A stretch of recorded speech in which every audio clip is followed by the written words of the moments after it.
warahmatullahi wabarakatuh. Kami dari kelompok 4 ingin mempresentasikan kaidah-kaidah usul fikih.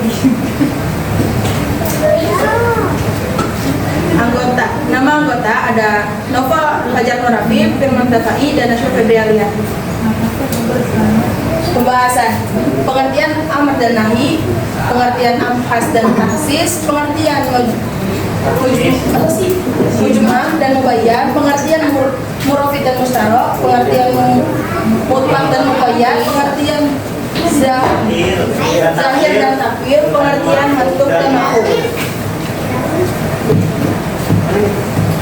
Amar dan nahi yang di studi usul fikih amar atau secara bahasa apa ya? Secara bahasa berarti pemerintah secara istilah tuntunan dari pihak yang lebih tinggi kedudukan atau Allah dan Rasulnya kepada pihak yang lebih rendah atau untuk melakukan suatu perbuatan dengan ucapan yang bersifat mengharuskan. Sedangkan nahi secara bahasa berarti mencegah atau melarang secara istilah tuntunan untuk meninggalkan suatu perbuatan dari pihak yang lebih tinggi kedudukannya kepada pihak yang lebih rendah dengan ucapan yang bersifat mengharuskan. Definisi tuntunan melakukan sesuatu dari atasan kepada bawahan. Kaidah utama: 1. Hukum asal perintah adalah wajib. 2. Perintah setelah larangan bermakna mubah atau boleh.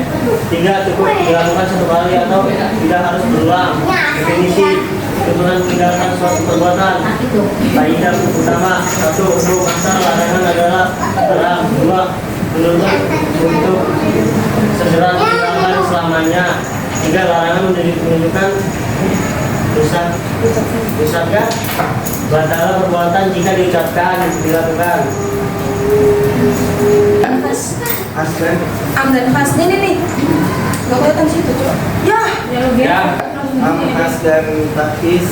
Dari segi bahasa, karena am artinya yang umum berarah dan menyeluruh, sedangkan menurut menunjukkan pengertian umum yang mencakup satuan afrad yang ada dalam lafal itu tanpa batasan jumlah unsur. Khas adalah lawan kata dari am, maka am mencakup banyak satuan tanpa batas, maka khas adalah lafaz yang terbatas. Dalam bahasa khas bernat tertentu atau khusus. Secara istilah, lafaz yang diciptakan untuk menunjukkan satu satuan tertentu seperti nama orang atau beberapa satuan yang terbatas jumlahnya seperti angka. Takis secara bahasa berarti mengkhususkan atau membatasi. Secara istilah, mengeluarkan sebagian satuan atau individu yang sebelumnya termasuk ke dalam cakupan lafaz umum, sehingga hukum yang baru hanya berlaku untuk sebagian saja, sementara sebagian lainnya tetap pada hukum semula. Am, khas dan takis. Lafaz am umum mencakup semua satuan tanpa batas. Contohnya manusia. Lafaz khas khusus terbatas pada satuan tertentu seperti nama orang. Takfis mengeluarkan sebagian individu dari cakupan hukum berdasarkan dalil lain. Mujmal, mubayyan. Mujmal adalah lawan kata dari mubayyan yang jelas. Secara bahasa, mujmal berarti global, ringkas atau samar. Secara istilah, suatu lafaz yang maknanya belum jelas sehingga tidak bisa dipahami maksud yang sebenarnya, kecuali dengan adanya penjelasan bayan dari luar lafaz itu sendiri. Sedangkan mubayyan secara bahasa, mubayyan berarti yang dijelaskan atau yang diterangkan. Secara istilah, lafaz yang dapat dipahami maksudnya dengan jelas, baik karena asal pembentukannya sudah jelas, musyari, maupun karena adanya penjelasan bayan dari dalil yang dihilangkan samarannya. Global atau samar, belum dipahami tanpa penjelasan. Contoh perintah sholat di Al-Quran.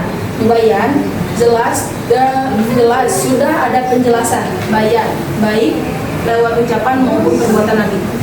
Secara produktif adalah yang memiliki arti satu tapi memiliki beberapa lafaz. Secara bahasa berarti yang menurunkan atau beriringan Secara istilah beberapa lafaz kata yang berbeda-beda namun semuanya menunjukkan pada satu makna yang sama. Sedangkan yang dimaksud musyarat adalah yang memiliki lafaz satu akan tetapi memiliki arti lebih dari satu secara bahasa, berarti persepuluhan atau gabungan secara istilah satu lafaz kata yang memiliki dua makna atau lebih yang berbeda-beda secara hakiki.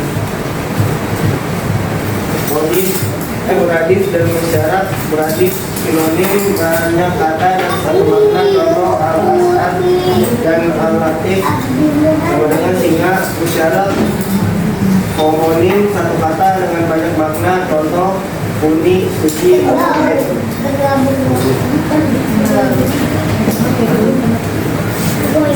Mutlak dari ayat mutlak secara bahasa berarti bebas atau tidak terikat. Secara istilah lafaz yang menunjukkan suatu hakikat tanpa ada atau